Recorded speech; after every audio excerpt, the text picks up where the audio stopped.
mental, los espectros diagnósticos de salud mental, octavo Congreso Internacional del Grupo Latinoamericano de Estudios Transculturales, CLADET, y noveno Simposio de Autismo del Sistema DIF Jalisco. Bueno, hoy vamos a iniciar con el doctor Franklin Escobar. No voy a hablar de todo su currículum que hablamos ayer, pero bueno, ayer tuvimos una plática muy interesante sobre los trastornos del sueño, el espectro de los trastornos del sueño. Hoy vamos, que es una cajita de sorpresas el doctor, hoy nos va a hablar acerca de la psiquiatría forense. Entonces, esta plática va a estar muy interesante. Gracias por estar aquí presentes, gracias por la atención. El clicker. Acá lo tiene. Okay. Dejo el micrófono, doctor. Muchas gracias. Bueno, muy buenos días a todos, todas y todes. Muchas gracias por asistir a esta hora temprana del día viernes. Muchas gracias por la presentación. En realidad yo pues soy psiquiatra y trabajo los dos temas que he venido al Congreso. Uno es, por una parte, lo que es la medicina del sueño, que en realidad ya es una subespecialidad. Y por otro lado, pues he trabajado 16 años en el Instituto Nacional de Medicina Legal y Ciencias Forenses en Bogotá. Me retiré y después de que me retiré me dediqué a hacer psiquiatría forense en el campo privado. O sea, hago peritajes, sobre todo en el campo penal. En el día de hoy, pues vamos a revisar, toca apuntar allá, ¿no? Hacer un curso de psiquiatría forense. En realidad el título es muy pomposo, o sea, para 2 horas hacer un curso de psiquiatría forense es bastante complejo, ¿no? Porque la psiquiatría forense pues es una subespecialidad de la medicina, es una subespecialidad de la psiquiatría tiene varias subespecialidades como lo vamos a ver, pero vamos a tratar de por lo menos sentar las bases o los fundamentos de lo que es la psiquiatría forense. Y les voy a comentar pues la experiencia que tengo yo en mi país, en Colombia. Pienso que muchas de las cosas que hacemos allá seguramente van a ser también realizadas acá en México, puesto que el Código Penal, el Código Civil son de origen latino y en Latinoamérica prácticamente todos los países tienen las leyes bastante parecidas. No me voy a referir tanto a las leyes como tal, sino que nos vamos a referir más digamos a conceptos que tienen que ver con la psiquiatría forense. Esto yo se los comentaba ayer, que es la universidad, la imagen del búho. Esta es la Facultad de Medicina, esta es la Universidad Nacional de La Plata, Argentina, donde hice mi doctorado en psiquiatría forense con el profesor Folino. ¿Y cuál sería entonces el objetivo de este curso? Básicamente vamos a proporcionar a ustedes los participantes algunos conocimientos básicos, fundamentales de la psiquiatría forense y vamos a enfatizar en la frontera que hay entre lo que es la salud mental y lo que es el sistema legal o entre la norma y la mente, que es para lo que habitualmente nos citan a los psiquiatras y obviamente también a los psicólogos en el campo del sistema judicial. Tengo algunos objetivos específicos para compartir con ustedes. Uno es pues comprender el rol del psiquiatra. Aunque está enfocado en la psiquiatría forense, entiendo que hay bastantes psicólogos en el auditorio. Tomémoslo como para psiquiatría o para psicología. En general viene siendo las mismas solicitudes. Hay algunas diferencias que las podemos ahondar cuando ustedes quieran. Si quieren, al final hacemos algunas preguntas. Entonces lo que vamos a mirar es el rol del psiquiatra en el ámbito forense y en esta interacción con el sistema jurídico o el sistema legal. También vamos a identificar y aplicar las metodologías de evaluación utilizadas en los peritajes psiquiátricos y psicológicos. O sea, vamos a mirar cómo se evalúa una persona desde el punto de vista de la psiquiatría forense, analizar la influencia de los trastornos mentales o las personas con trastorno mental que por causa de su enfermedad entran en relación en alguna situación delictiva y cómo esto pues tiene una relevancia legal muy importante. Y vamos también a reconocer y abordar los desafíos éticos y legales que se dan en la pericia psiquiátrica o en la pericia psicológica y desarrollar algunas habilidades para la presentación efectiva de informes o testimonios en los procesos judiciales. En Colombia el sistema penal acusatorio es un sistema que es oral. Desde el año 2005 se cambió, teníamos primero un sistema que era netamente mixto entre oral y de papeles. Nos llegaban unos expedientes de este tamaño, a veces varias cajas de expedientes, y el psiquiatra lo que tenía que analizar era todo el expediente, todas las evidencias, materiales y pruebas, y emitir un informe por escrito, pero ese informe nunca se sostenía en una audiencia o en la corte. Actualmente nuestro sistema es muy parecido al sistema americano, al sistema anglosajón. No somos anglosajones, pero pues nos impusieron ese sistema. Tiene sus ventajas y también sus desventajas. Vamos a ver entonces en qué se basa la psiquiatría forense y cómo podemos hacer un peritaje. Primero quiero mencionar que la palabra que se encuentra en el diccionario de la Real Academia de la Lengua es peritaje. Lamentablemente los abogados, los médicos, los psicólogos, los psiquiatras hablan de peritazgo, pero es una palabra que no existe en el diccionario. Entonces, por favor, hablemos siempre de peritaje. Primero debemos entonces mirar qué es la psiquiatría forense y cómo esta psiquiatría forense es una subespecialidad. Para entender esto, vamos a avanzar un poquito. Y bueno, la psiquiatría, pues como todos saben, es una especialidad médica. Para ser psiquiatra se requiere ser básicamente médico en cualquier país del mundo. Y para ser psiquiatra forense, pues se requiere tener otro entrenamiento que se puede dar en algunos países. En Latinoamérica solamente se puede hacer psiquiatría forense para los psiquiatras en la UNAM, en México. Hay una alta especialidad en psiquiatría forense que dura 1 año. Y en algunas universidades del Brasil hay unas especialidades que se llaman psiquiatría y ley, y pare de contar. Si uno se va a los Estados Unidos a hacer psiquiatría forense, pues es muy difícil porque primero tendría que, digamos, convalidar su título de médico, luego hacer psiquiatría y luego presentar un BOAR de psiquiatría forense, y si pasa el BOAR, pues el examen que hacen allá estatal, pues podría actuar como psiquiatra forense. En España hay algunas maestrías en las cuales uno puede participar, y en Argentina existió la maestría en psiquiatría forense, que lamentablemente el profesor Folino, quien la dirigió y a la cual asistimos muchísimos colegas psiquiatras de Latinoamérica, incluidos varios mexicanos, que seguramente ustedes reconocen alguno, y lamentablemente el profesor Folino se pensionó, y con él se pensionó también, desapareció la maestría en psiquiatría forense de la Universidad Nacional de La Plata, donde tuvimos oportunidad de hacerla. Eso es como a nivel histórico. Acá coloco yo que el psiquiatra forense debe posicionarse como un agente de ciencia con algunos conocimientos especiales que se obtienen a partir de la formación en la especialidad de la medicina llamada psiquiatría general.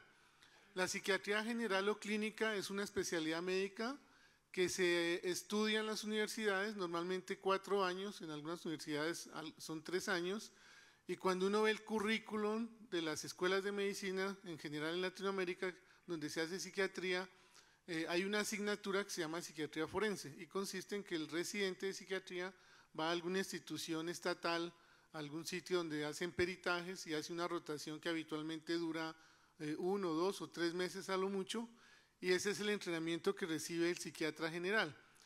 Ese entrenamiento, pues obviamente lo habilita más que a una persona que no lo haya recibido, pues para hacer algo de psiquiatría forense.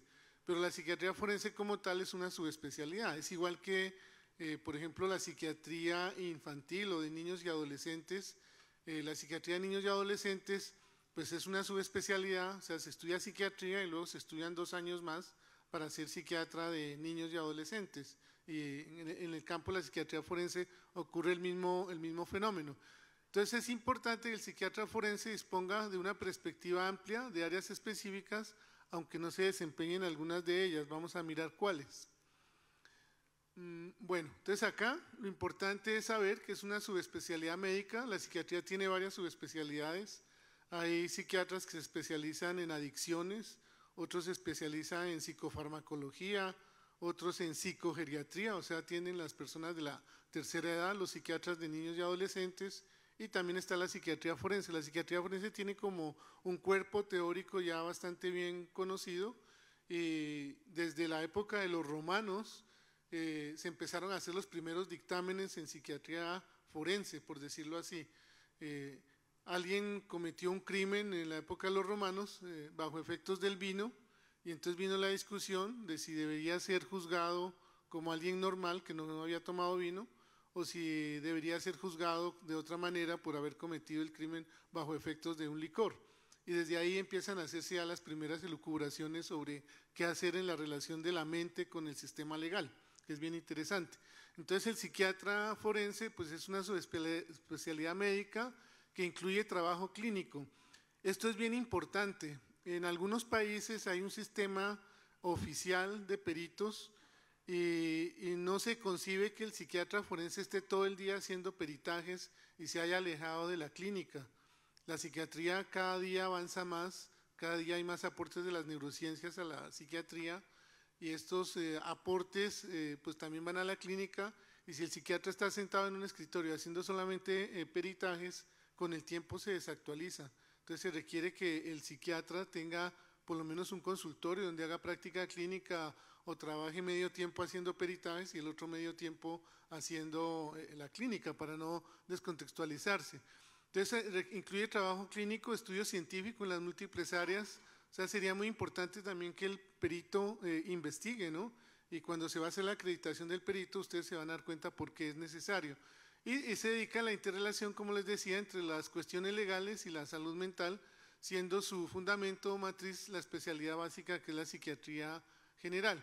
Este es un artículo que publicó el profesor Folino en un suplemento que tuve oportunidad de ser el editor de la revista colombiana de psiquiatría. Lo encuentran en internet, pueden colocar una subespecialidad psiquiátrica, la psiquiatría forense. Es un artículo donde él explica en cuestión de 4 o 5 páginas qué es la psiquiatría forense. Se los recomiendo porque es hasta bastante agradable de leer. Bueno, hay diferentes tópicos que tocamos en la psiquiatría forense, y aquí ya vamos a entrar como en lo que es la materia propiamente de lo que hacemos los psiquiatras forenses.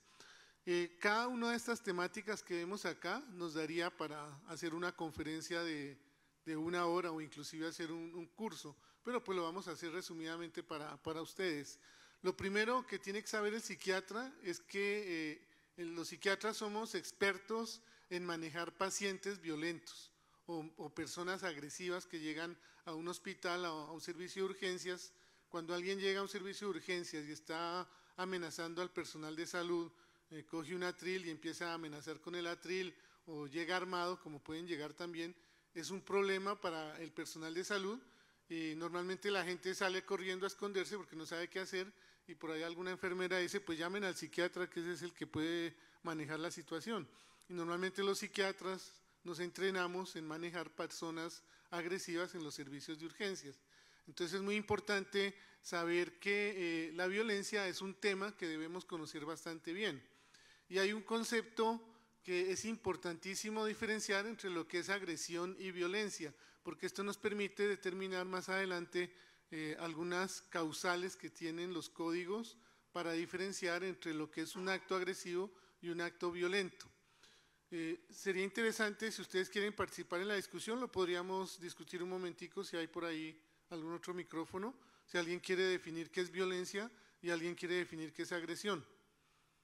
Lamentablemente Colombia ha sido un país de los países más violentos del mundo.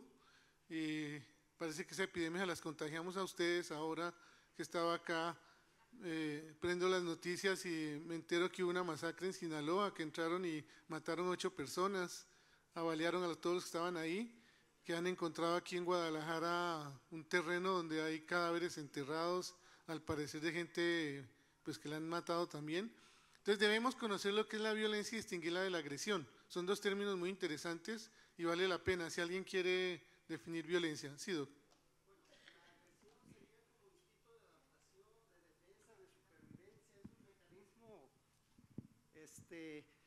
Resolutivo o adaptativo.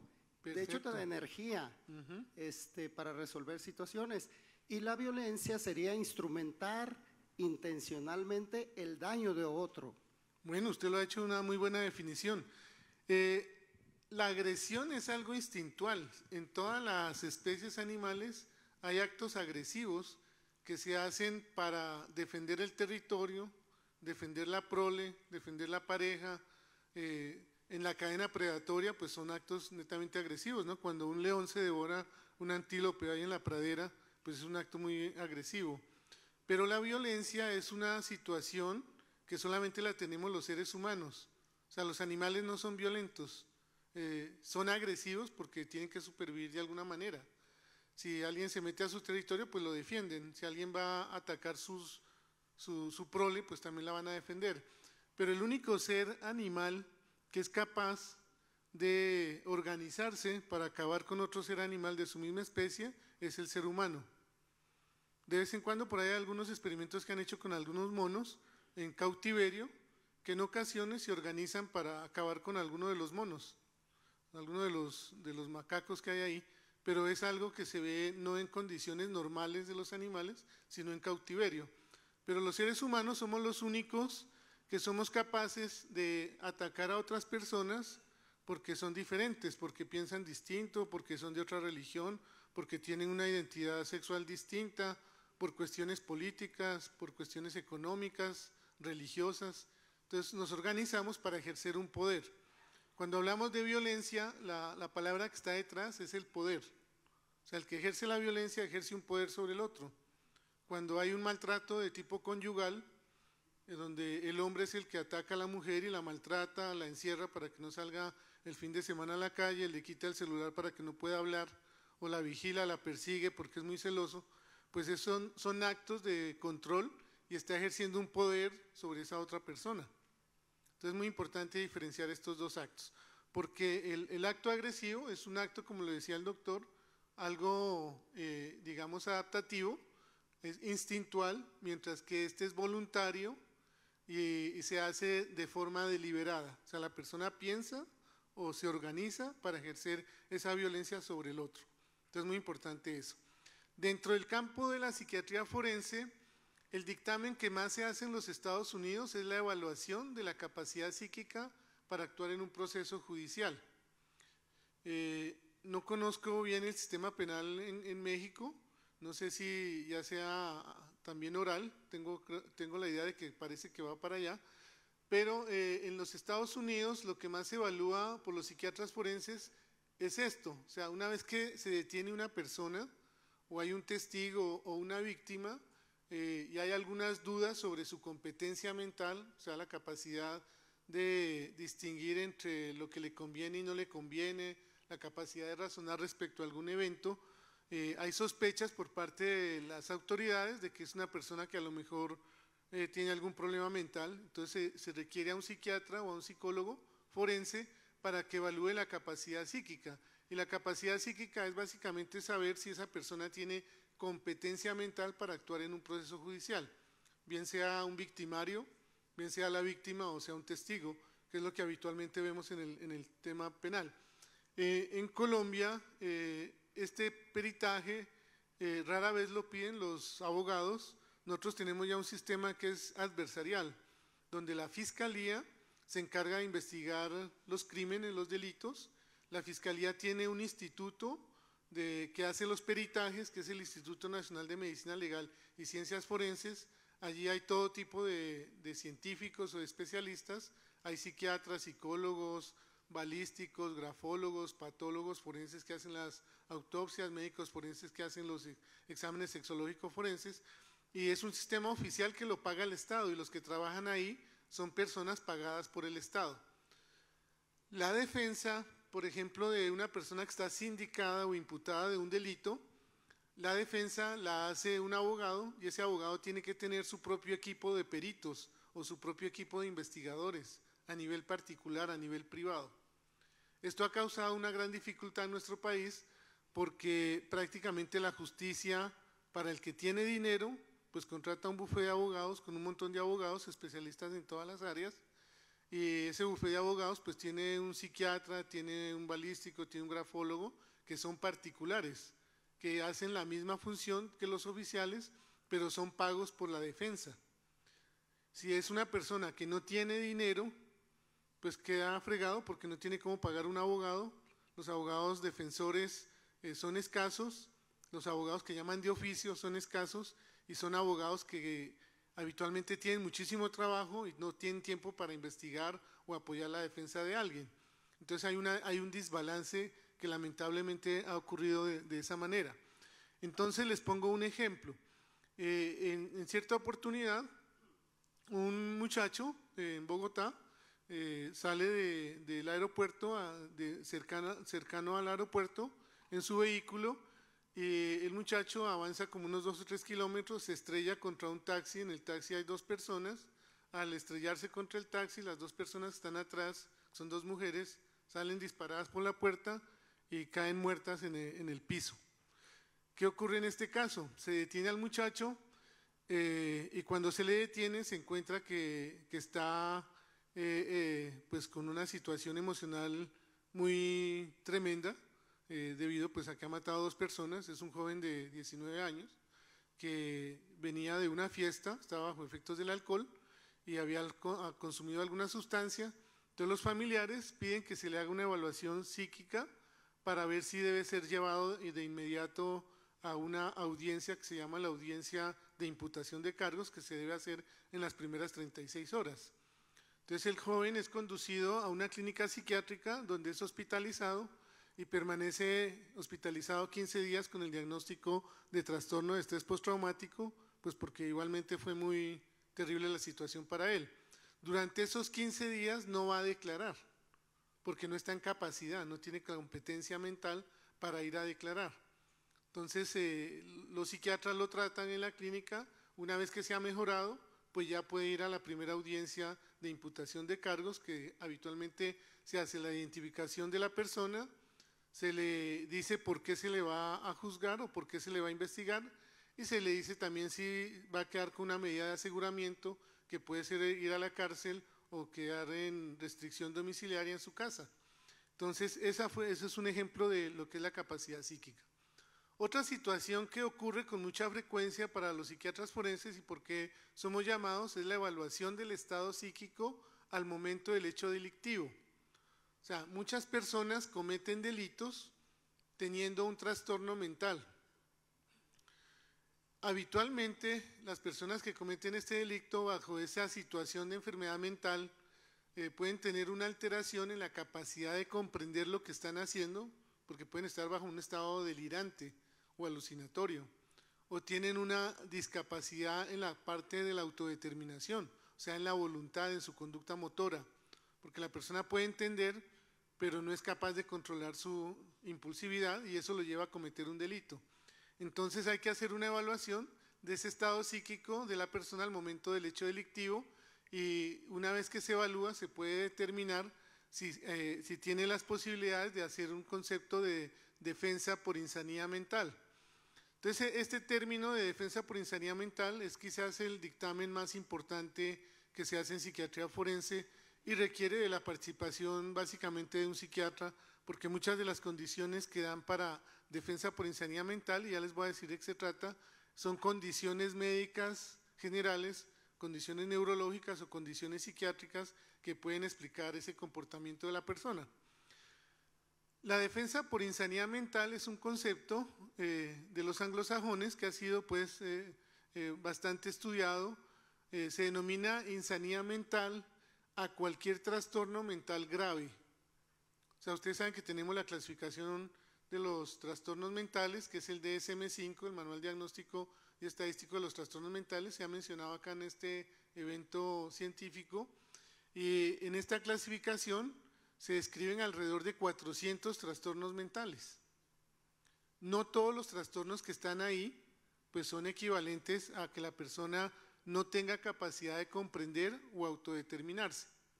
Por ejemplo, en el DSM-5 se describe el uso de sustancias, y el uso de cafeína, pues si es de manera inadecuada o desadaptativa, pues es un trastorno mental. O sea, si yo tomo demasiado café, pero eso pues no le quita a uno la capacidad de entender y comprender, y nadie va a decir que pues por tomar café cometí un delito y me tienen que exculpar por esa situación. La defensa por insanidad mental significa que la responsabilidad del que comete el delito es una responsabilidad, digamos, atenuada o no tiene responsabilidad, y debe ser llevado a una clínica psiquiátrica o a un hospital psiquiátrico forense donde debe ser tratado de esa situación y no debe ir a una cárcel como cualquier delincuente común. Entonces, la insanidad mental significa cualquier trastorno mental grave que tenga la incapacidad para comprender el acto delictivo y autodeterminarse según esa comprensión de ese acto delictivo.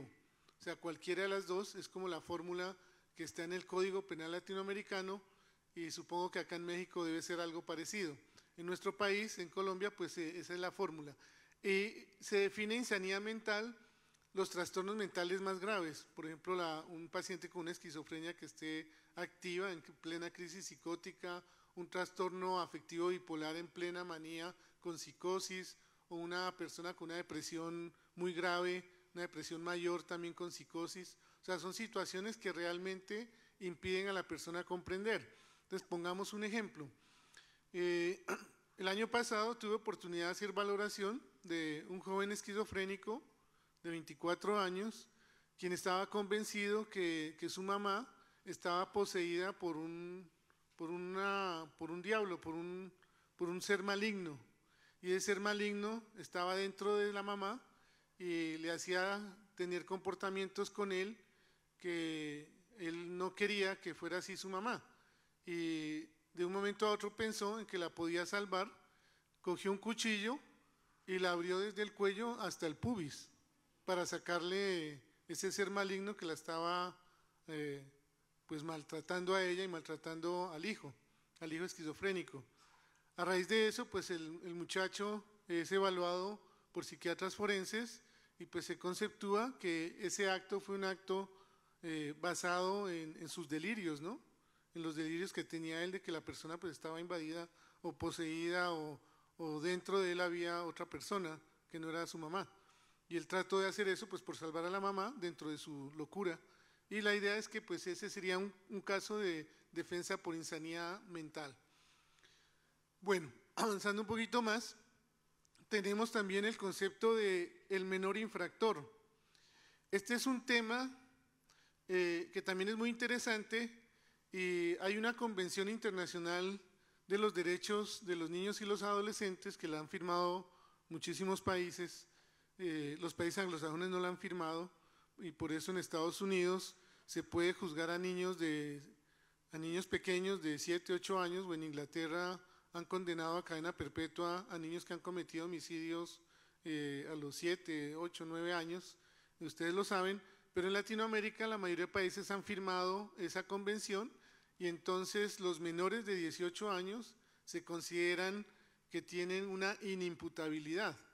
El concepto de inimputabilidad es un concepto jurídico, y los jueces son los únicos que pueden declarar inimputable a una persona. Para ser inimputable, una causa es la defensa por insanidad mental. O sea, si una persona está loca o está psicótica y bajo ese estado de psicosis comete un crimen y se demuestra que había una insanidad mental, el juez lo declara inimputable. Al ser declarado inimputable, debe recibir una medida de seguridad, que es ir a un hospital psiquiátrico forense, donde lo van a tratar durante varios años o durante mucho tiempo, hasta que ya no sea un peligro para la sociedad y esa persona se vuelva a reintegrar a la sociedad. Si no fuera una insanidad mental, simplemente lo condenarían pues a la pena que tenga el delito. En Colombia el homicidio se paga de 20 a 40 años, el feminicidio está en 60 años, entonces si alguien comete un feminicidio, pues le ponen 60 años de cárcel, que es prácticamente una cadena perpetua. Entonces en los menores infractores viene un tremendo dilema que ustedes lo conocen muy bien, no sé si les esté afectando acá, pero en Colombia los menores de 18 años, me disculpan la expresión, pueden hacer lo que se les dé la gana, pueden robar, pueden matar, pueden violar y no les pasa nada, básicamente porque de acuerdo a la ley son inimputables, o sea, no se les puede juzgar como adultos. ¿Qué ha pasado con esa situación? Pues que los carteles de la droga entrenan a los sicarios y todos son menores de edad. Entonces tenemos casos de sicarios que han cometido 100, 200 homicidios. Uno los entrevista y le cuentan a uno cómo es que matan a la persona. Le dicen a uno, doctor, deme la foto, págueme 50,000 pesos, que son como $15, y dígame dónde está, y alquilamos una pistola y listo.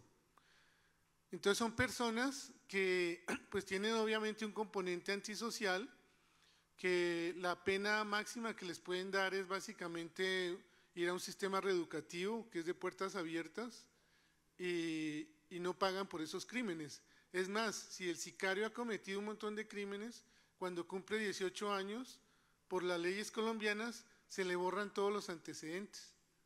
Entonces esa persona queda con una hoja de vida limpia como cualquier otra persona que no ha cometido ningún crimen. A raíz de eso se hizo una modificación al Código del Menor, de que a partir de los 14 años debían tener cierta responsabilidad y debían permanecer más tiempo en estas cárceles de menores, que son, como les digo, de puertas abiertas, tienen muchas probabilidades de salir, entrar, y se les empezó a tratar de esa manera. Entonces, actualmente tenemos sicarios de 12 años, de 13 años, pues que a esos tampoco les pasa nada. Se ha venido bajando la edad, ¿no? Ha habido una discusión bastante grande entre personas que plantean que lo mejor es que estos menores sean evaluados por un psiquiatra forense o por un psicólogo forense para determinar si pueden ser juzgados como adultos. Eso ocurre en los países anglosajones. Hay un crimen muy famoso de un par de niños en Inglaterra, seguramente ustedes lo han conocido, lo han escuchado. Hay un documental en la plataforma de Apple que se llama Detainment y dura media hora, vale la pena que lo vean. En este documental se muestra cómo un par de niños de 7 y 9 años van a un centro comercial y le roban a un niño de 5 años a una mamá que estaba por ahí y se lo llevan a un sitio donde pasa el ferrocarril, donde pasa el metro, y al niño lo amarran a la línea del tren, pasa el tren y pues lo descuartiza. Previamente lo habían abusado sexualmente, le habían metido unas pilas por el ano. Entonces es un crimen pues terrible, atroz.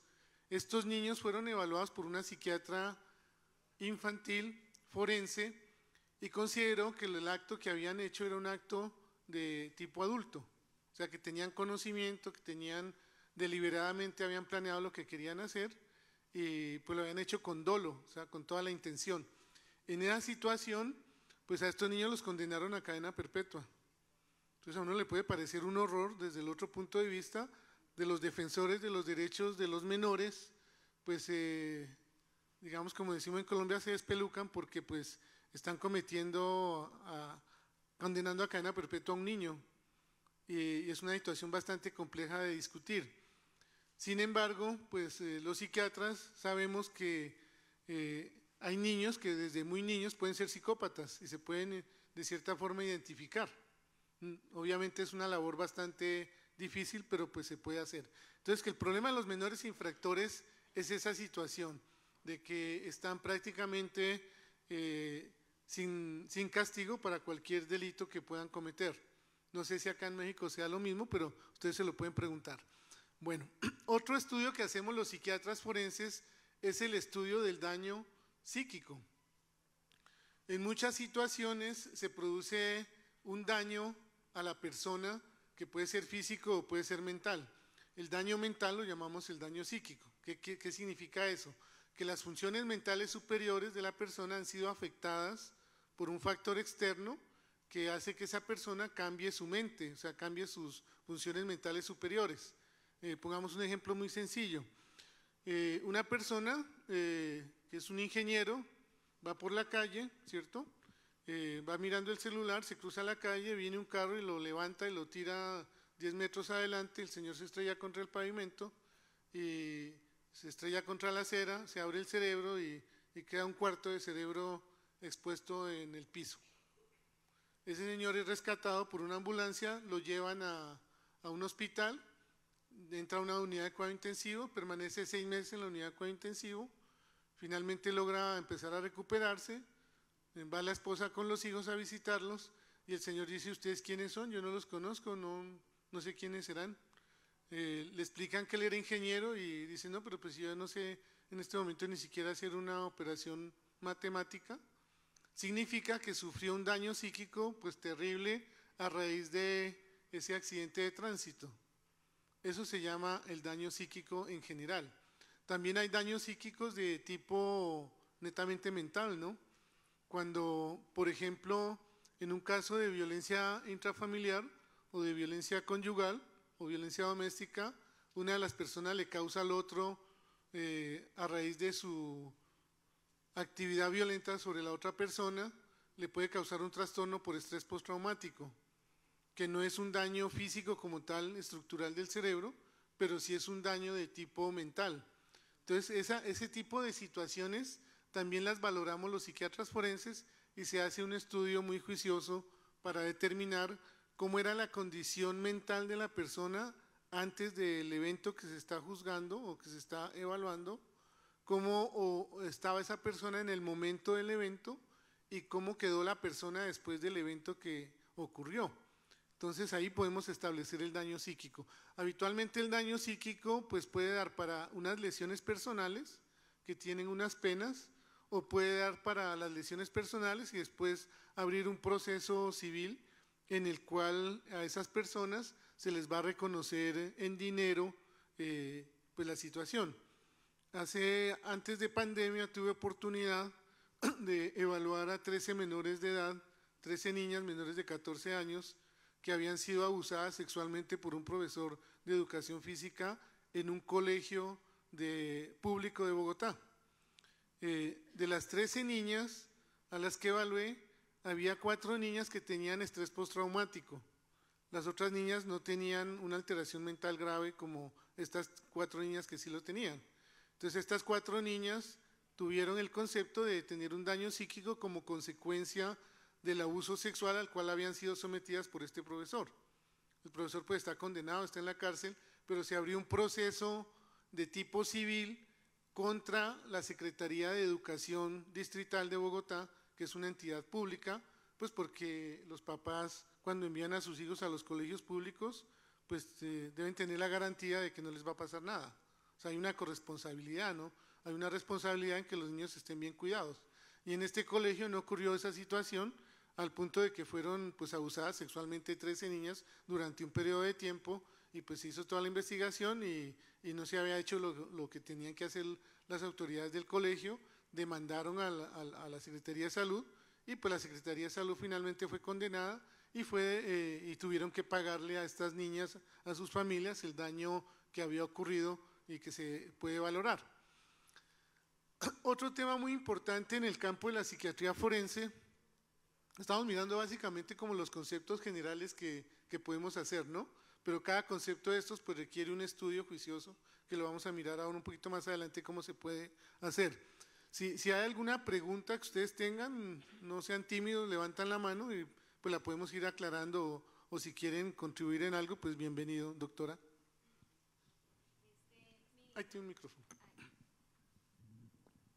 Mi pregunta está en lo siguiente. Se me hace tremendo lo que ha venido sucediendo con las infancias y las juventudes en México, y por lo que dice usted allá en Bogotá también. Y de pronto me he encontrado en mi experiencia en algunos lugares de Jalisco con que no se puede hacer un diagnóstico de índole psiquiátrico a los niños, aún existiendo psiquiatras, de manera oportuna, y además en colegio, ni siquiera en las escuelas de gobierno se ha dado conductas muy extrañas de niños que traen estos trastornos graves que pueden terminar en asesinatos y violaciones. De hecho, también ha habido casos de menores violando a compañeras en los cursos. ¿Ustedes en Colombia o usted ha participado de sugerir qué procesos se pueden hacer o ya existen para hacer una detección oportuna de cuál es la sanidad mental que hay en un grupo y con tiempo y oportunidad estar trabajando y detectando antes de que nos encontremos con estos terribles cuadros que usted ha venido describiendo?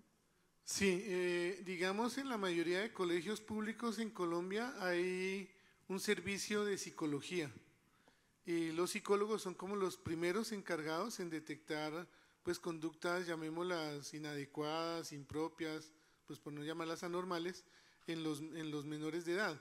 Y cuando los detectan, pues se envían al sistema de salud. Pero obviamente hay situaciones terribles, ¿no? Hace poco, no vi el caso, pero tuve oportunidad de conocerlo por la prensa, en un colegio de primaria, o sea, de los primeros años, un niño de 8 o 9 años empalizó a una niña de 7 años. Entonces imaginen las situaciones, ¿no? Uno dice cómo puede ocurrir eso en unos niños de estas categorías. Y bueno, pues ese tema se manejó más como un tema, digamos, de médico, pero no hubo ahí ningún tipo de acción de tipo jurídica o penal, pues por la cuestión que les menciono de que los menores infractores son menores inimputables. Sí, pero lamentablemente eso ocurre. Pero nosotros sí podemos hacer diagnósticos en los menores en los colegios, sí. O sea, muchos de los niños los llevan a los psiquiatras de niños o a los psiquiatras de adultos porque no hay suficientes psiquiatras de niños y adolescentes y se pueden evaluar de esa manera. Bueno, otro tema es la custodia y el régimen de visita de los hijos. Esto se da mucho en casos de problemas de familia, donde hay separaciones y generalmente si hay dinero en la separación, pues viene el tema de que yo quiero tener mis hijos para no pasarle la cuota alimentaria a la mujer, que es lo que habitualmente ocurre, ¿no? O sea, el papá, que nunca ha sido un buen papá, pues quiere tener los hijos para que no le tenga que pasar el dinero que la justicia le impone pasarle a la cónyuge cuando se separan. Entonces muchos de estos niños nos los llevan a nosotros para que nosotros los psiquiatras forenses o los psicólogos forenses hagamos una evaluación y se determine qué es lo mejor para el niño, si estar con el papá o estar con la mamá. En la Universidad Nacional donde yo trabajo, nosotros hacemos peritajes para una entidad que se llama el Instituto Colombiano de Bienestar Familiar, que se encarga de todo lo que tiene que ver con niños desamparados, menores desamparados, niños abusados que los llevan, pues los separan del hogar, los llevan a unos hogares, hay madres sustitutas que cuidan a estos niños, y es un tema muy grande. Entonces, en ocasiones hay padres que están en la cárcel, tanto el papá como la mamá, y tienen 2 o 3 niños, y están en bienestar familiar, en hogares de bienestar familiar. Una vez que cumple la pena la mamá o el papá, pues salen en libertad, van a reclamar a sus hijos a bienestar familiar, y bienestar familiar les dice tienen que tener una pericia de un psiquiatra que diga que usted como mamá puede continuar bajo cargo de sus hijos. Entonces nos los mandan a nosotros y nosotros hacemos el concepto, evaluamos obviamente las condiciones de la persona que va a salir. Así sea un delincuente, no quiere decir que por ser delincuente no pueda asumir el rol paterno o el rol materno, que es en última lo que definimos en la custodia. O sea, hay que definir si cumple con las responsabilidades de un padre, que básicamente pues es dar cuidado, dar afecto, proteger al menor. Si cumple con esas cualidades, pues nosotros damos el concepto de que esos niños que están en un hogar desconocido o en una entidad del Estado bajo cuidado de personal de funcionarios, vuelvan nuevamente a reintegrarse al hogar. Eso es un ejemplo. Otro ejemplo es cuando hay separaciones o divorcios en los cuales hay demandas de parte y parte y entonces viene la disputa por los hijos. Un problema complicado, por ejemplo, es que muchas mujeres en Colombia tienen sus hijos a cargo, se han separado y quieren viajar a España sobre todo, pues porque hay mejores condiciones laborales para ellas y se quieren llevar a su hijo. Entonces resulta que el marido, que nunca aparece, en ese momento no firma la carta o el documento para que puedan sacar al niño y empieza a hacerle algún tipo de reclamación, que puede ser reclamaciones de tipo sexual o de tipo económico. Se ven esos casos, ¿no? Entonces, en esas situaciones, pues viene que hay que hacer un proceso de custodia, de quitarle la patria potestad al señor que nunca aparece, pero cuando se lo van a llevar al niño ahí se aparece. O también situaciones en las cuales el padre no cumple con los alimentos, también hay que hacer la evaluación de si hay algún tipo de enfermedad mental, porque algunos se excusan de que como yo soy enfermo mental, pues no puedo trabajar o no puedo sostener a mi otra familia o a mis hijos, no les puedo pasar el dinero que ellos requieren para su vida. Son generalmente procesos muy complejos y largos, ¿no? Y lo otro es la competencia mental en el campo civil. Esto es algo también novedoso que hay en Colombia. Hace menos de una década, Colombia también firmó una convención internacional que hay sobre discapacidad. Entonces tenemos las personas que antes eran declaradas interdictas, ahora tenemos unos procesos que se llaman de apoyos. La interdicción era una figura civil del Código Civil que indicaba que una persona, si no tenía capacidad para administrar sus bienes y disponer de ellos, entonces podía ser declarada interdicta. ¿Y por qué iba a ser declarada interdicta? Pues porque tendría alguna enfermedad mental muy grave que le impide esta condición de administrar bien sus bienes. Imagínense ustedes una persona en manía, en un episodio maníaco, que nos invite a todos a salir y pasemos aquí por alguna tienda y el Señor les diga, no, bien puedan, entren al supermercado, compren lo que ustedes quieran, yo lo voy a pagar, se los regalo, y resulta que es maníaco y no tiene cómo pagar, ¿sí? Entonces esa persona pues no puede disponer de sus bienes, no los puede administrar de buena manera. Entonces se le declaraba interdicto, pero al declararse el interdicto perdía todos sus derechos civiles.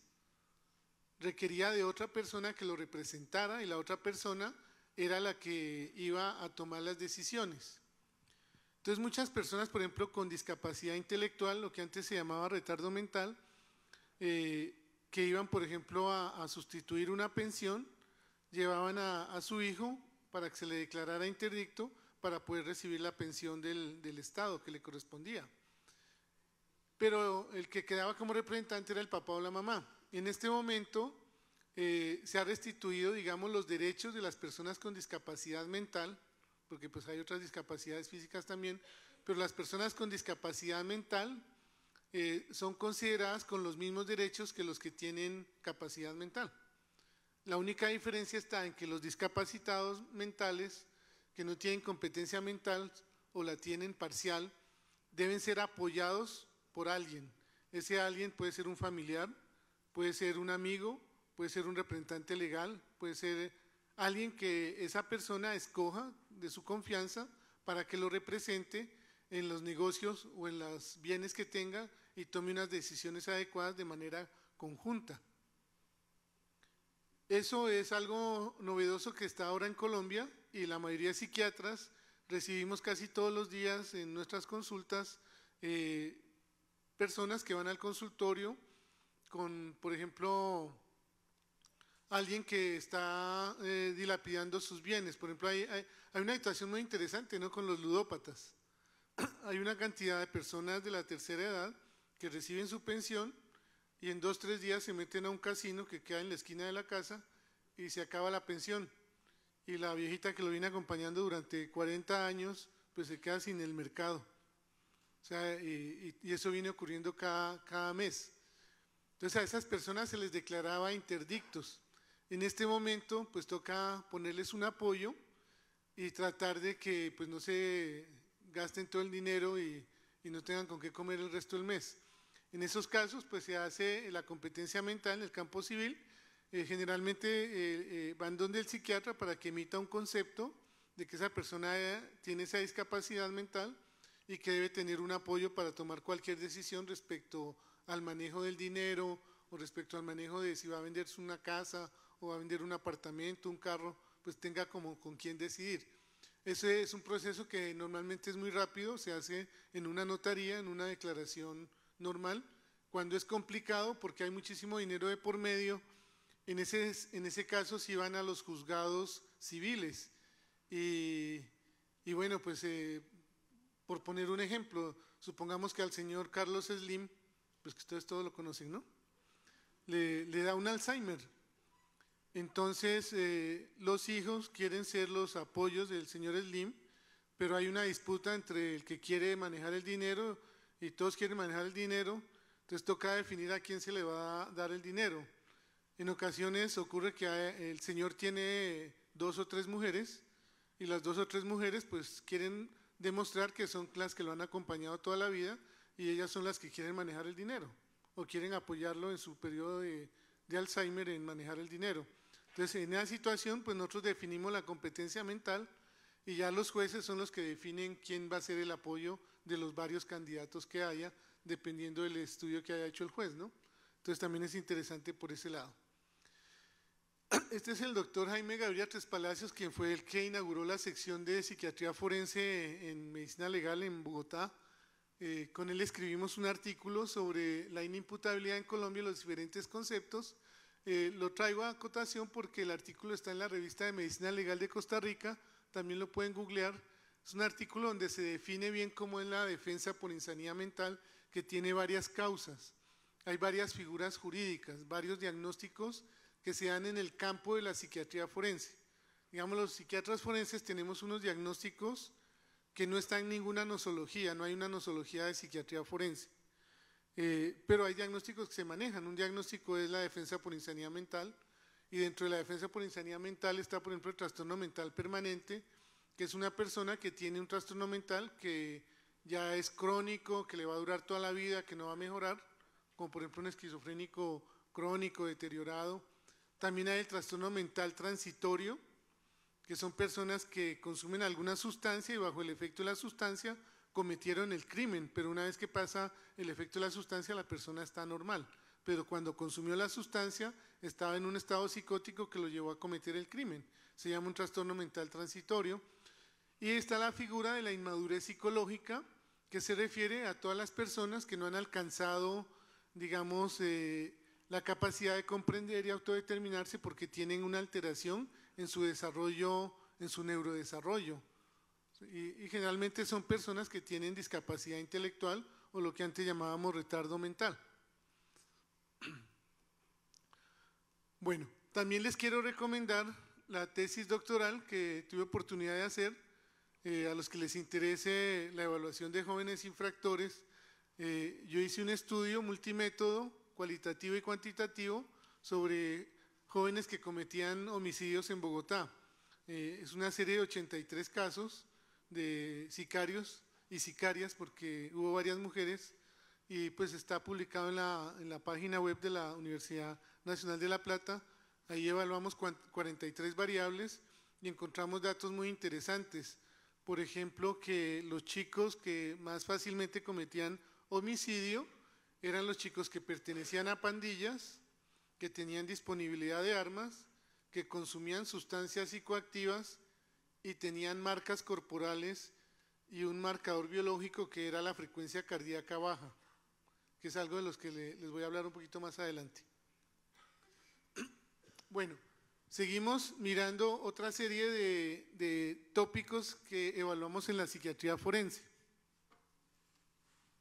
Bueno, uno entonces es la competencia mental del enfermo psiquiátrico. Este es otro problema que debemos abordar los psiquiatras forenses, y es cuando un paciente psiquiátrico es llevado a una clínica psiquiátrica, a una unidad de salud mental, y ustedes saben que la mayoría de los pacientes pues no se sienten enfermos, consideran que no están enfermos y consideran que no deben ser llevados a una hospitalización, rechazan la hospitalización y se oponen a ella.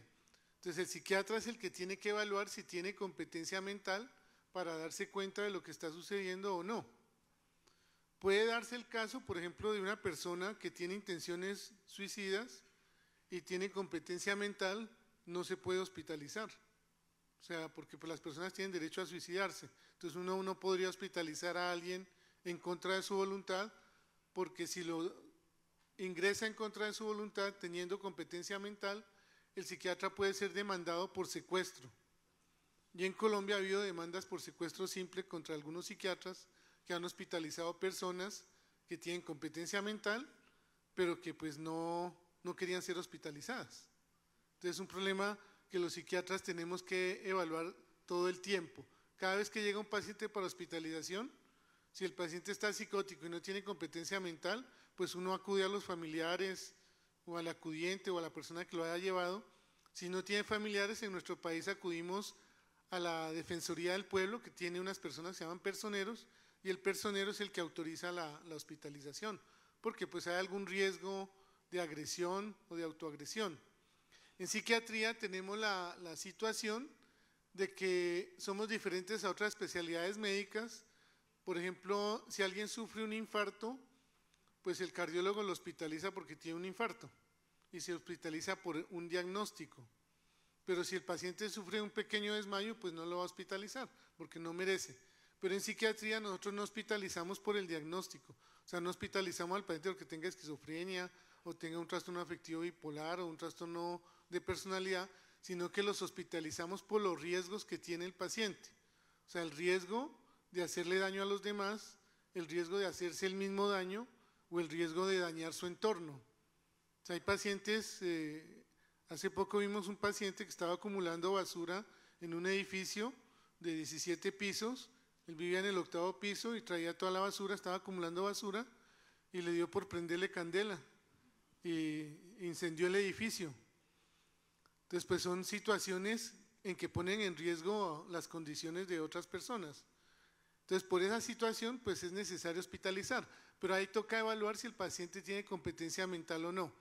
El tema complejo es cuando, por ejemplo, una persona, digamos, tiene 85 años, ya vivió su vida, está mentalmente bien, pero considera que por los antecedentes familiares y porque ya le está fallando un poquito la memoria, le va a dar Alzheimer y pues él no quiere llegar a ser una carga para su familia, no quiere pues que tengan problemas los familiares de tener que cuidarlo y verlo deteriorado, y la persona decide que se va a suicidar.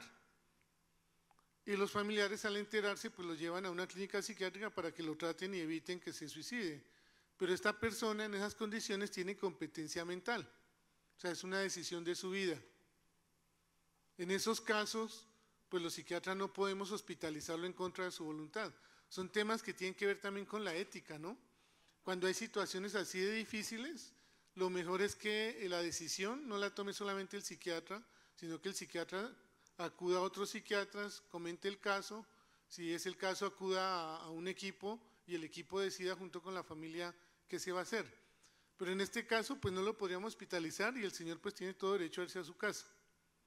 En Colombia tenemos ya aprobada la eutanasia hace ya algunos años y todos los días hay casos de eutanasia, pero es básicamente para condiciones muy graves, ¿no? Condiciones irreversibles, personas generalmente con cáncer terminal que hacen la solicitud y los psiquiatras participamos en esos grupos, nos toca ir a evaluar para ver si la persona que ha solicitado la eutanasia tiene competencia mental o no para solicitarla, o si ha hecho algún documento, o sea, si es incompetente mental, o sea, no conoce, digamos, las características para desarrollar su competencia mental porque tiene ya algún deterioro mental, pero la persona hizo una manifestación por escrito o dejó alguna grabación, un video o algo, donde manifiesta que si va a estar en condiciones muy malas, le hagan la eutanasia, pues ese es un documento válido para llevarlo a cabo. Y los psiquiatras participamos en esos equipos interdisciplinarios. También tenemos el tema del consentimiento informado del enfermo mental. Aquí hay una situación también importante y es que cualquier procedimiento que se hace en el campo de la medicina pues requiere de un consentimiento informado. O sea, requiere que el médico le informe al paciente cuáles son los riesgos del procedimiento, cuáles son los beneficios, qué alternativas tiene a ese procedimiento para que él pueda escoger de manera libre y voluntaria si quiere o no quiere. Eso es en general lo que es el consentimiento informado, para que lo pueda firmar y una vez que lo firme, pues se lleve a cabo el procedimiento. El tema acá está en que si el paciente no tiene competencia mental, pues no puede firmar el consentimiento informado. Entonces, en esos casos toca acudir a otros familiares, al acudiente, si no hay acudiente, pues a las autoridades para que autoricen que se lleve a cabo el procedimiento. Tenemos la situación que se da en los pacientes que van a terapia electroconvulsiva. En Colombia nosotros hacemos terapia electroconvulsiva, pues con todos los procedimientos normales, las guías que hay ahora, que pues requieren que se haga en salas de cirugía, con anestesia general, con relajantes musculares, con un anestesiólogo que pues cede al paciente y el psiquiatra pues que coloque la TECAR. Entonces, en esos casos, muchos pacientes no tienen la competencia mental y toca acudir a la familia para que firme el documento, el consentimiento informado y se pueda llevar a cabo el procedimiento. Ese es un caso que lo hacemos habitualmente los psiquiatras, no necesariamente tiene que ser un psiquiatra forense, pero si hay alguna disputa, pues se puede acudir a un psiquiatra forense. Otro tema es la internación involuntaria, que se lleva a cabo en casi todos los pacientes que van a una unidad de salud mental de agudos, casi todos están de manera involuntaria. Si uno está en una clínica psiquiátrica de agudos y dice, abrámosle la puerta a los pacientes para que se den una vuelta y regresen, pues no regresa ninguno, todos se van, porque pues ninguno quiere estar ahí. Entonces viene el tema de que hay que ser muy juiciosos en la internación involuntaria, y aquí hay algunas cosas interesantes, ¿no? En Colombia, con ocasiones ha habido delincuentes. Les voy a comentar un caso anecdótico, ¿no? Un muchacho en Bogotá se va a otra ciudad, se enamora de una chica, la chica es hija de un narcotraficante, la embaraza y el narcotraficante pues lo va a matar porque la embarazó. Entonces el pelado se viene, el muchacho regresa a Bogotá y se hospitaliza en una unidad de salud mental que teníamos nosotros hace un tiempo porque simuló una psicosis. Él había tenido un familiar que era esquizofrénico y lo conocía bien, simula la psicosis de que estaba delirando, alucinando y diciendo cosas raras, se hospitalizó y se le inició medicamentos, desarrolla un síndrome neuroléptico maligno, entonces va a cuidado intensivo, sale de cuidado intensivo y seguía psicótico aparentemente, se le aplicó terapia electroconvulsiva y pues finalmente, como después de 2 o 3 meses de estar hospitalizado, pues la familia lo buscó porque no sabían dónde estaba, se encuentra la historia y pues se sabe que no tenía ningún tipo de enfermedad mental. Entonces imagínense, puede ocurrir esa situación, ¿no?, de una internación involuntaria de esas características. En otra ocasión, también otro paciente adicto había cometido un delito, llega al hospital, al servicio de urgencias, y le dice que él quiere hospitalizarse al residente de psiquiatría. El residente le dice, pues yo no le veo ninguna razón para que usted se hospitalice, si es adicto a drogas, pues lo mandamos al servicio de adictos para que lo traten allá.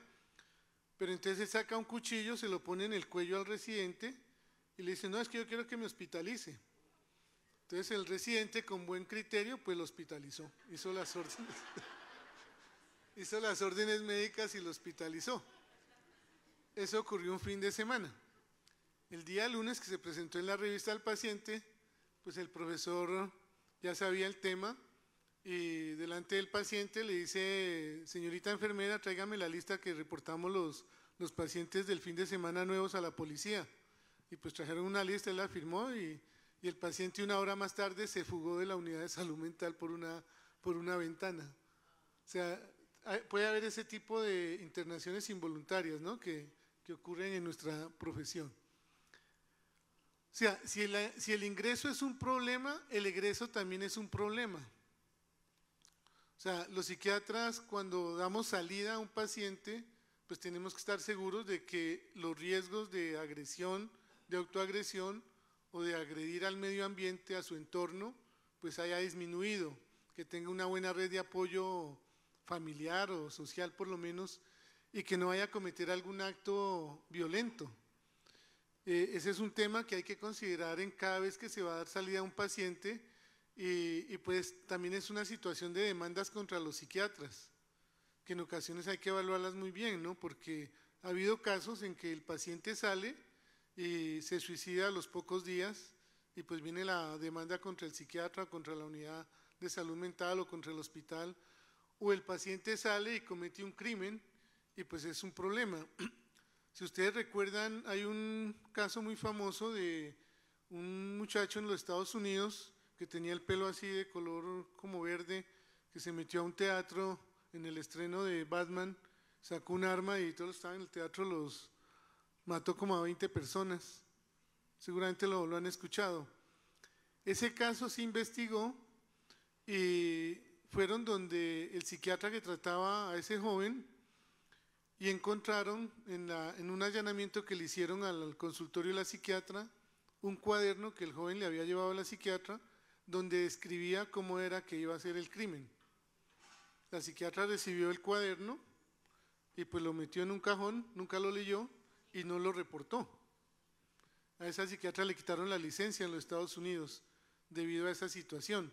Entonces ese es un tema pues complejo, ¿no?, de esta situación de tanto la internación como el egreso. Otro tema que tenemos es la confidencialidad en la relación profesional. Ustedes saben que la relación médico-paciente pues es una relación confidencial. Los psiquiatras nos enteramos de las cosas más raras, más íntimas y más diversas de los seres humanos en su comportamiento. Y pues tenemos obligación de tener un secreto profesional y guardar esa confidencialidad. Somos igual que los abogados, ¿no? Los abogados también tienen secreto profesional y hay algunas profesiones, no sé si acá los periodistas, los contadores, los sacerdotes, los psicólogos también tienen el deber del secreto profesional.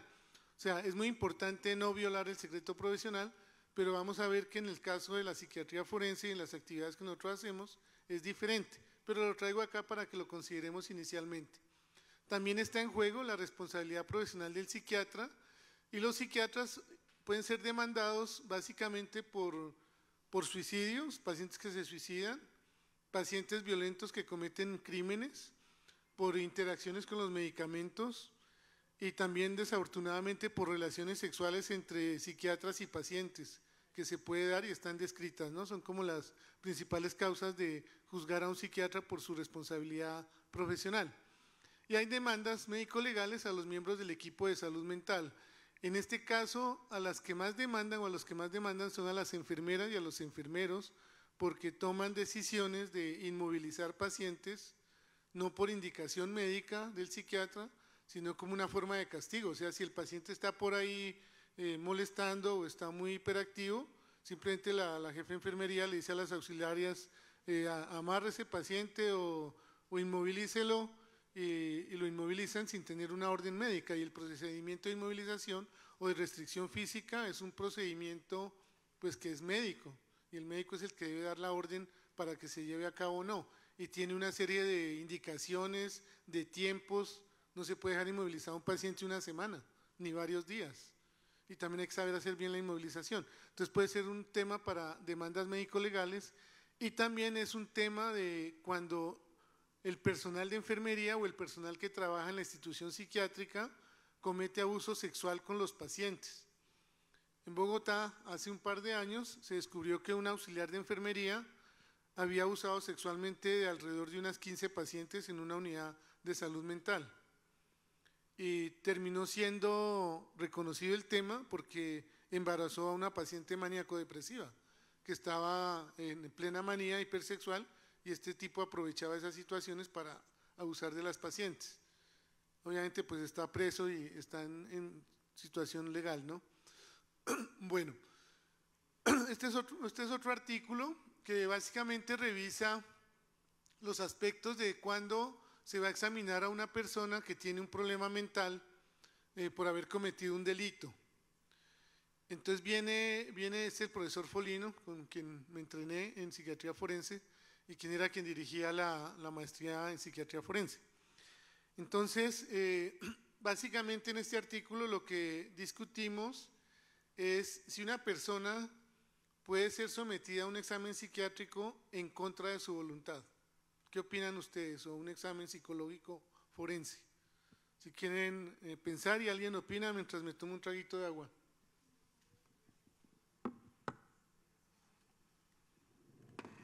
Por allá hay una persona.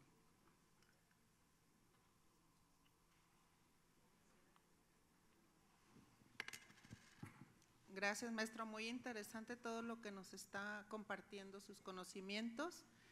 Me he estado preguntando si tienen estudios o propuestas en el caso de políticos, funcionarios que tienen conductas que dañan también a su sociedad. No sé si en otros países, pero en este caso yo creo que sí deberían ser examinados contra su voluntad, porque hay funcionarios que les dan grandes cargos y que cometen conductas reprobadas por el resto de la sociedad, de la gente de a pie, que se da cuenta que eso no se debe hacer. Entonces, yo de verdad que sí me he estado preguntando, no ahorita, llevo tiempo preguntándome qué pasa o qué no pasa en el cerebro de esas personas ¿Qué es lo que sucede? Porque luego vienen hasta de grandes universidades, de reconocidas universidades. ¿Qué está sucediendo con esas personalidades? Porque no roban un peso, le están robando a todo un país, abuso de autoridad, y aparte de los robos, todavía llegan a cometer hechos violentos, ¿sí? Llegan a formar redes. Yo sí me he estado preguntando, ¿qué pasa en esos cerebros? ¿Se han estudiado?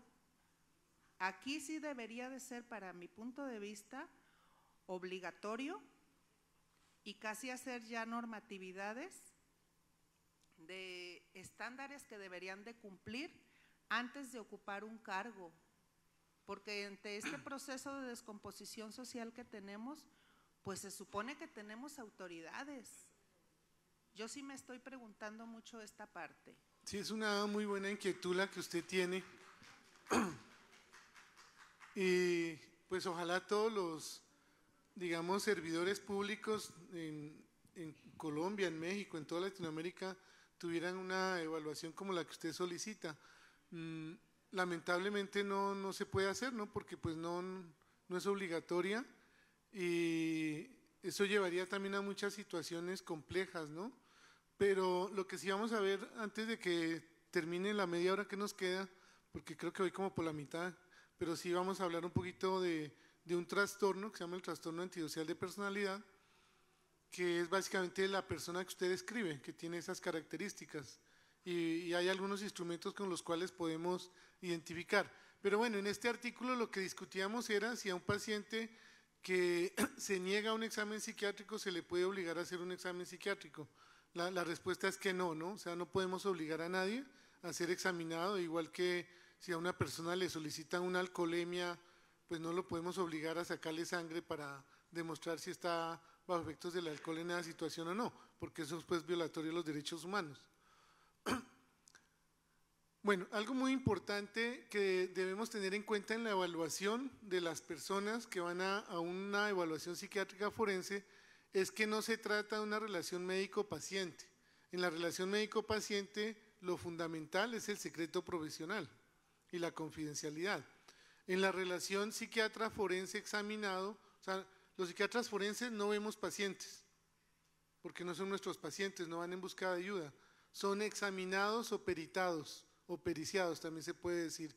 Entonces son personas que por alguna razón las envían las autoridades o algún abogado quiere que se evalúe, la persona no solicita el examen voluntariamente, casi siempre se envía a la persona al examen con el psiquiatra forense porque se requiere ese examen como una prueba dentro de un proceso.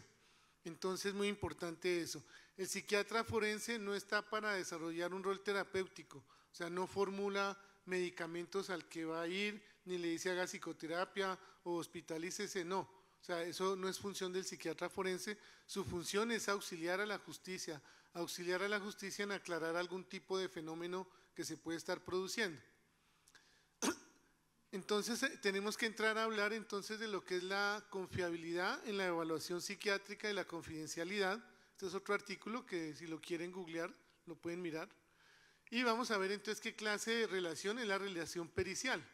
O sea, es una relación que se establece por una orden judicial, habitualmente es una relación que no es terapéutica, es una relación, en esta relación no existe en principio la búsqueda de alivio o cura, porque a veces se confunde el caso, ¿no? O sea, las personas que van donde el psiquiatra forense, si lo ven vestido con una bata y van a una institución médica, pues se imaginan que van a un diagnóstico, a un tratamiento, y resulta que no es así. Y lo primero que uno tiene que aclararle al examinado es que esa relación es diferente. Es una relación en la cual no hay confidencialidad, no hay secreto profesional. Entonces el examinado, todo lo que me cuente o todo lo que nos vaya a contar, uno tiene la obligación de registrarlo en un informe y presentarlo ante una audiencia que puede ser civil, penal, laboral, cualquier tipo de audiencia que se dé dentro del campo del derecho. La decisión de esta relación generalmente no es libre, o sea, es más porque se le envía al examinado, siempre hay una decisión judicial y generalmente la información que se obtiene el psiquiatra tiene que tener muy claro cuál es el grado de confiabilidad en la información que va a recibir. Cuando uno es paciente y va donde el médico parte del principio de buena fe de que el paciente le va a decir la verdad de las cosas que está sufriendo, pues porque el médico con esa información va a poder hacer un diagnóstico y le va a poder ayudar. Sin embargo, no siempre es así, ¿no? O sea, digamos, en Colombia cuando hay un fin de semana de 3 días, el día martes o el día lunes que tienen que ir a trabajar, los servicios de urgencia se llenan porque todos los que estuvieron de fiesta el fin de semana, estuvieron consumiendo algún tipo de sustancias, van a que los médicos les den una incapacidad para no ir a trabajar. Entonces, pues los médicos ya saben eso y pues tienen que evaluar muy bien el caso, ¿sí? En los casos de psiquiatría forense, la persona que va a ser examinada sabe que ese examen tiene 2 posibilidades, o lo beneficia o lo perjudica. Entonces va también a contar lo que le conviene y no va a contar lo que no le conviene. Y el psiquiatra forense tiene que tener las habilidades para poder extraer la información que se requiere para su evaluación.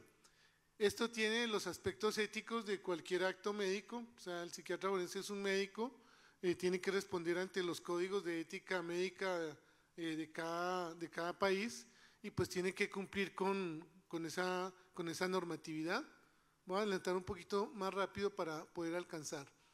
Entonces esto ya lo repetimos, es como lo mismo, no, su fin no es curar, sino auxiliar a la justicia. La información que se obtiene no se vuelca entonces en un proceso de terapia, sino de un informe que se da. ¿Y qué hace el psiquiatra forense? El psiquiatra forense cuando va a examinar a una persona debe recibir un cuestionario con unas preguntas y se debe dedicar tanto el psicólogo forense como el psiquiatra forense a responder lo que le preguntan. Uno no debe responder lo que no le preguntan. Entonces, si le están preguntando XY, pues uno responde sobre eso. Porque si se pone a decir otras cosas, se puede meter en problemas. Entonces, hay que recibir un cuestionario que normalmente lo manda a la autoridad. Entonces, la autoridad le dice, señor perito, haga el favor de hacer una evaluación psiquiátrica forense a fulano de tal. Pues esa es una solicitud muy general, o sea, uno tiene que hablar con la autoridad y decirle, pues, qué tipo de evaluación quiere usted, ¿cierto? Es una evaluación para ver si es adicto, si tiene un daño psíquico, si es la competencia mental, si es una defensa por insanía, o sea, ya vieron todos los tipos de dictámenes que hay. Entonces la autoridad a veces no sabe qué preguntar, entonces uno habla con la autoridad o habla con el abogado y se pone de acuerdo sobre qué cuestionario le debe enviar para uno poder responder lo que realmente necesita la justicia como pues, beneficio. El trabajo entonces debe incluir en lo posible, ya dijimos, actividades clínicas, docentes y de investigación. La tarea del psiquiatra forense principalmente es en el campo criminal, civil y laboral. Hay muchos casos de acoso laboral, de pensiones en lo laboral por enfermedad mental. Hay unos juzgados para ello y los psiquiatras pueden hacer valoraciones para que se le reconozca la enfermedad mental al paciente. Y los lugares de trabajo pues incluyen lo que se llama el sistema penal pericial, que incluye hospitales. No sé si en México haya hospitales psiquiátricos forenses. ¿Hay algunos, Sergio? Hay unas secciones, ok. En muchos países hay hospitales psiquiátricos forenses, que es donde van los inimputables, o sea, los que han sido declarados enfermos mentales por cometer un delito, inimputables, y también van los que se enferman mentalmente por una cuestión de detención. Ustedes saben que en las cárceles hay mayor índice de suicidio, mayor cantidad de consumo de sustancias. Entonces, ese es el sistema por el que transcurrimos los psiquiatras forenses. Esto ya lo dijimos, vamos a avanzar un poquito. La psiquiatría general, quiero mostrarles este cuadro, se basa en el estudio de la biología, la psicología, la sociología y la antropología. Los psiquiatras, y Sergio Villaseñor, pues es un muy buen antropólogo psiquiatra. Los psiquiatras en general recibimos estas asignaturas y en estas asignaturas pues terminamos con el título de psiquiatras generales. Pero como hay una necesidad del derecho, el psiquiatra forense tiene que estudiar otras cosas. Entonces estudiamos algo de criminología, de sexología forense, de bioquímica forense y obviamente de psicología forense. No somos psicólogos forenses, pero pues estudiamos las bases de la psicología forense.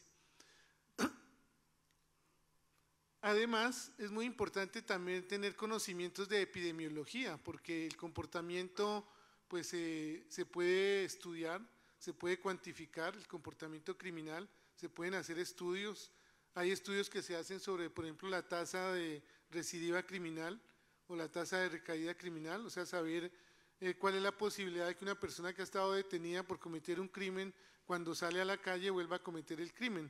Eso está estudiado.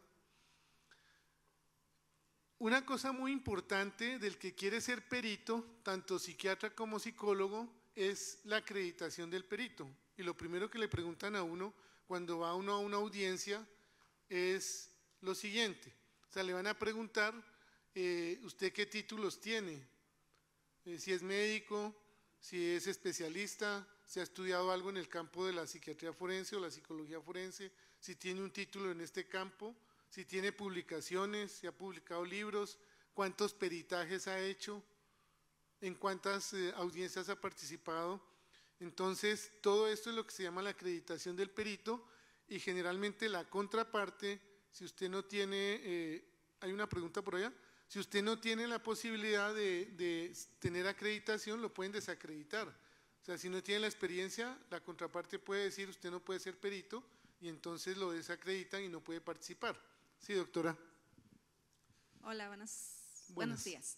La pregunta es en relación a el proceso del peritaje o del trabajo forense, en si hay datos en Colombia acerca de la eutanasia o de la muerte asistida relacionada a depresión mayor. Y si lo hay, ¿cuál ha sido como la aproximación o la experiencia que hasta el momento se ha tenido al respecto?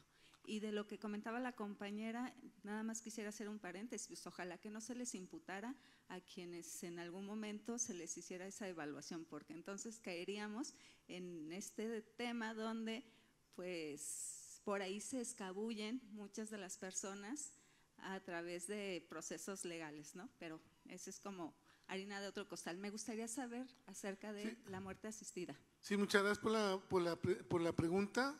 Depresión mayor no es considerada una causa para hacer eutanasia en Colombia, entonces no, hay solicitudes, pero todas las han negado. Sí, entonces ese sería como el dato.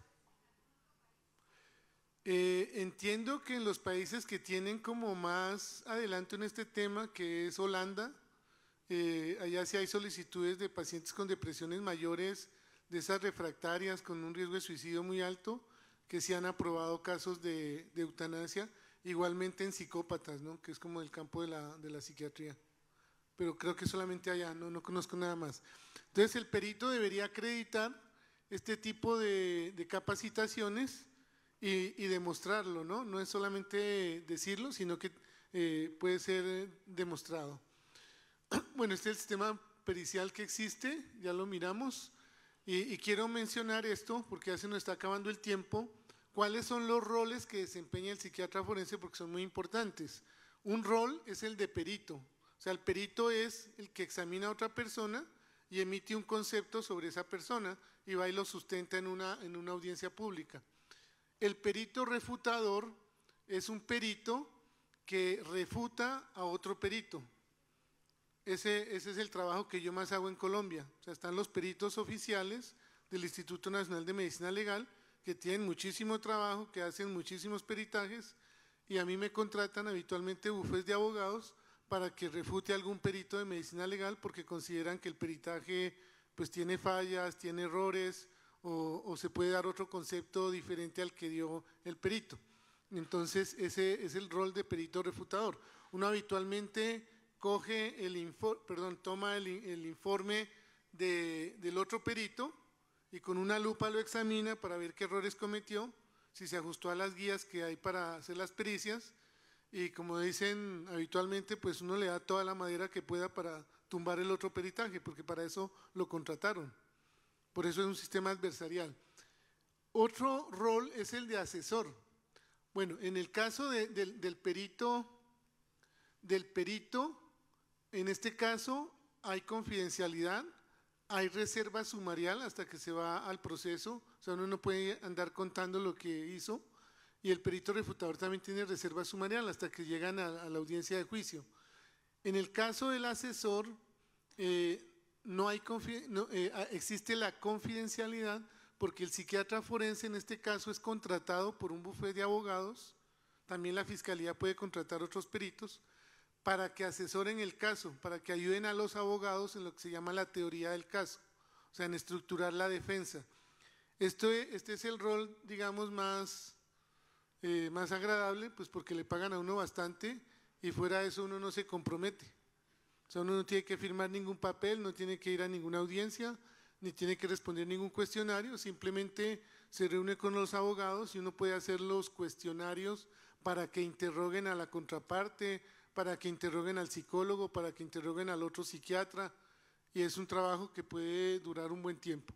También puede ir uno como testigo experto, o sea, la audiencia, un juez solicita que vaya un psiquiatra para que explique a la audiencia qué es la esquizofrenia, o qué es un trastorno afectivo bipolar, o como nos preguntaba la doctora, qué es la depresión mayor.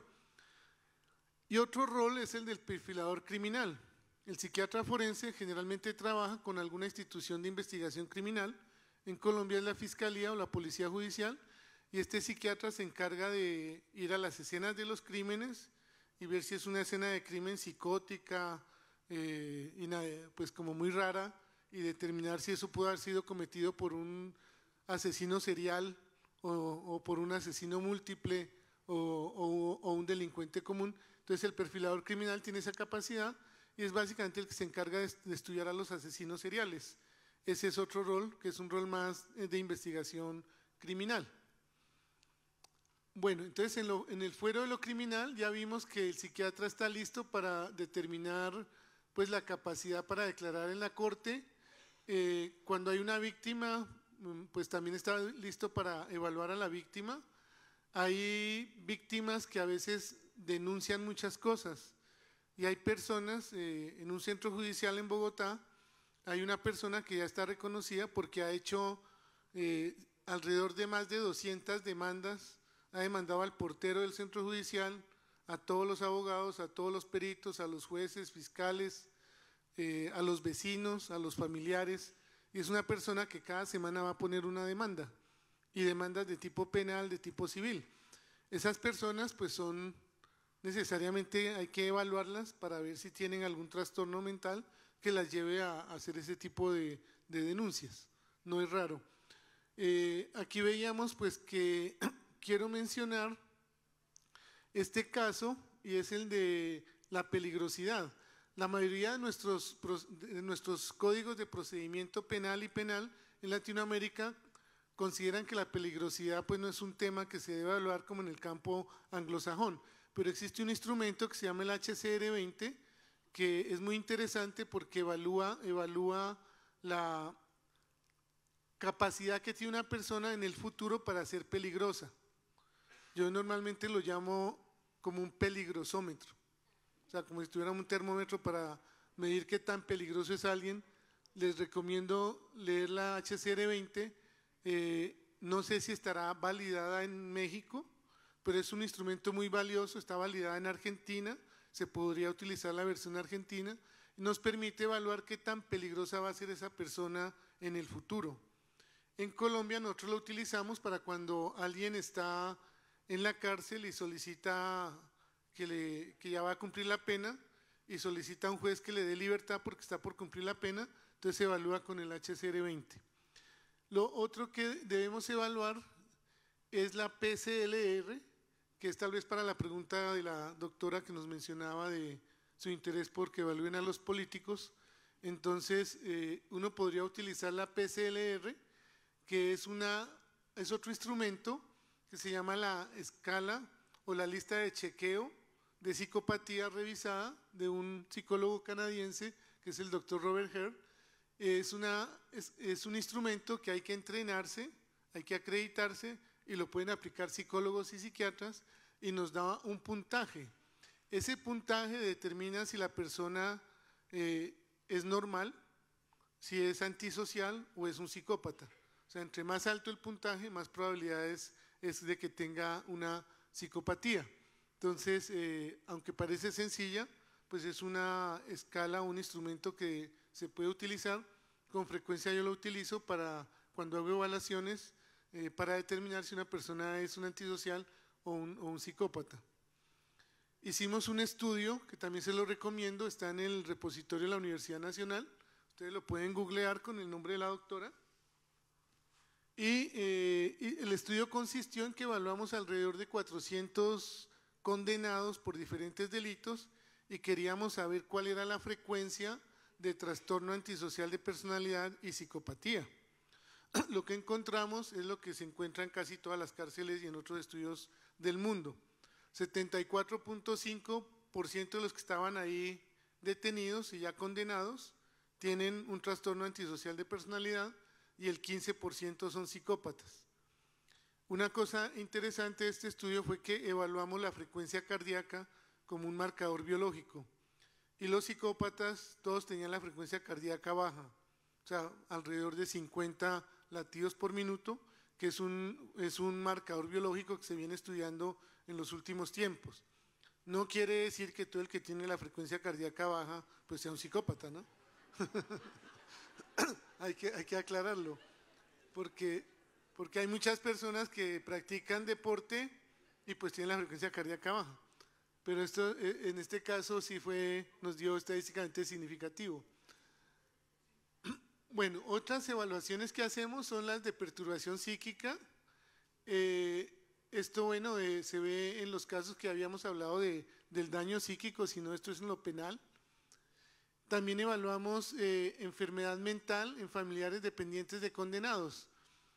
Hay personas que están detenidas, sobre todo mujeres que han sido detenidas por traficar con drogas y entonces tienen hijos y alguno de los hijos tiene algún problema mental, un síndrome de Down o es un niño discapacitado mentalmente. Entonces solicitan una valoración por psiquiatría para mostrársela al juez de ejecución de penas y ver si le cambia la internación en un sitio carcelario por una internación en su casa, por una detención domiciliaria. Y generalmente se lo conceden, ¿no? He tenido casos, por ejemplo, de personas que tienen la mamá con enfermedad de Alzheimer y no hay quien la cuide y la que la cuidaba está en la cárcel porque pues le dio por llevar 1 kilo de coca a los Estados Unidos y la pescaron en el vuelo, entonces está detenida. Entonces ese es el tema, ¿no? Bueno, ¿qué más por acá? Ya para ir terminando, hay una situación que les quiero comentar. La vocación por la psiquiatría forense es más bien poca. O sea, la mayoría de los psiquiatras en mi facultad, donde pues soy docente, en los últimos 20 años salen 6 psiquiatras por año. Y de los últimos 20 años solamente hay una psiquiatra forense egresada que trabaja en una ciudad en Colombia que se llama Armenia. El resto de los psiquiatras, de los residentes, pues yo hago el seminario con ellos, rotan por medicina legal. Yo acostumbraba, cuando había algún interrogatorio para algún psiquiatra, pues me los llevaba a una sala de juicio oral en un sitio, en un centro de judicial. Me llevaba a los residentes, nos sentábamos y veían cómo interrogaban al psiquiatra. Yo lo hacía para motivarlos, pero resulta que fue la peor desmotivación. Porque es que no es nada agradable que un fiscal lo interrogue a usted como si usted fuera un criminal. Y lo interrogan igual que al delincuente que está al lado, pues lo interrogan a usted. Y el otro lo va a preguntar para tratar de tumbarle el dictamen. Entonces es una tarea bastante compleja y por eso lo coloco ahí. Es como cuando uno presenta un examen oral con los profesores que llaman más cuchilla, ¿no? Y que sabe uno que de pronto lo van a rajar. Entonces es complejo. Y hay pocas vocaciones por hacer psiquiatría forense. Psicólogos forenses sí hay en nuestro país bastantes y se dedican sobre todo a casos de delitos sexuales donde evalúan niños, niñas y adolescentes abusados sexualmente. De pronto tienen más capacidad para pues tolerar esa situación, ¿no? Bueno, esto es como lo mismo. Yo quisiera como dejar por ahí, si ustedes quieren, les voy a mostrar básicamente acá al final porque estos eran casos de que podríamos mirar, pero quiero recomendarles esta referencia, que es un suplemento que hicimos de la Revista Colombiana de Psiquiatría, es ya muy viejo, del 2005, pero los temas en psiquiatría forense y como son temas legales todavía tienen pues mucha actualidad. Este es el Instituto Nacional de Medicina Legal y Ciencias Forense en Bogotá, ahí trabajé 16 años, creo que alcancé a hacer aproximadamente unos 4.000 dictámenes de todos los casos. Y este instituto tiene una ventaja, y es que tenemos guías y protocolos, algunos manuales y algunos reglamentos sobre todos los tipos de dictámenes en psiquiatría forense. Entonces, si ustedes son psicólogos, son psiquiatras forenses o a alguien le interesa este tema, pueden simplemente mirar la página, colocar Medicina Legal Colombia y se van a este punto, y aquí pueden encontrar, por ejemplo, cómo se hace un dictamen de defensa por insanía, cómo se hace un dictamen de perturbación psíquica, un dictamen de adictos, de violencia intrafamiliar. Están todas las guías ahí, son guías muy completas, obviamente adaptadas a la normatividad colombiana, pero pues se explican cómo se hace el examen como tal, para que ustedes lo puedan hacer. Y en Colombia los peritos estamos obligados a cumplir con estas guías y estos protocolos, no nos podemos salir de ahí, porque nos pueden objetar el dictamen. Este es un libro que también escribimos con el profesor Folino, que se encuentra acá, con un grupo de sus estudiantes, y este libro lo consiguen por internet. Es un libro en el cual hay varios autores y cada autor habla de algún capítulo en específico. Hay un capítulo muy interesante de un antropólogo que habla sobre cómo serán los rituales de los paramilitares para matar a las personas. Hay otro sobre uxoricidio, o sea, cómo matar al cónyuge. Hay sobre homicidios juveniles, todo tipo de homicidios están ahí, feminicidios, filicidios. Hay capítulos escritos por personas que les interesa ese tema. Bueno, finalmente muchas gracias por su atención, muy amables.